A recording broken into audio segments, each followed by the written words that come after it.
சொல்லுங்கம்மா, எதை கேட்கணும்னு சொன்னீங்க? சார் உங்களுக்கு மேரேஜ் ஆகி எத்தனை இயர்ஸ் ஆகுது? ஏம்மா? சும்மா சொல்லுங்க சார். அந்த குடும்பம் வந்து ஒரு 6 வருஷம் இருக்கும். ஆ 6 வருஷம் ஆகுதுமா. ஆக்சுவலா சார், மேரேஜ்னா என்ன, அதை எப்படி பார்க்கறது இல்ல எப்படி எடுத்துக்கிறது? மேரேஜ் கஷ்டம் இல்லையா? மேரேஜ் கஷ்டம்னு யாருமா சொன்னது? இப்போ நீங்க தானே சொன்னீங்க. அது நான் சும்மா விளையாட்டுக்கு சொன்னது. மேரேஜ் ஒரு அழகான பார்ட் எல்லாரோட லைஃப்லயும். சிலருக்கு ஏன்டா மேரேஜ் பண்ணணும்லாம் தோணும். அவங்களா வந்து லவ்வை தாண்டி ஈகோ அதிகமாக வச்சிருக்காங்கன்னு அர்த்தம். கரெக்டான அண்டர்ஸ்டாண்டிங்கோட ஒரு பார்ட்னர் கிடைச்சிட்டா அந்த லைஃப் ரொம்ப அழகா இருக்கும்.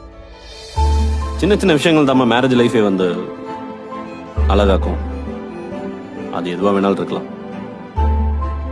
அப்போ கல்யாணம் பண்ணிக்காம இருக்க முடியாதா சார்? ஏன் முடியாது? அதெல்லாம் இருக்கலாம். மேரேஜ் பண்ணனா உனக்கு ஃப்ரீடம் உண்டு. நீ எங்கனாலும் போகலாம், என்னனாலும் பண்ணலாம். ஆனா எங்க போனாலும் கடைசியில் நீ வீட்டுக்கு தான் வரணும். வீடு வீடு தாம்மா மேரேஜ். வீடு முக்கியம்ல.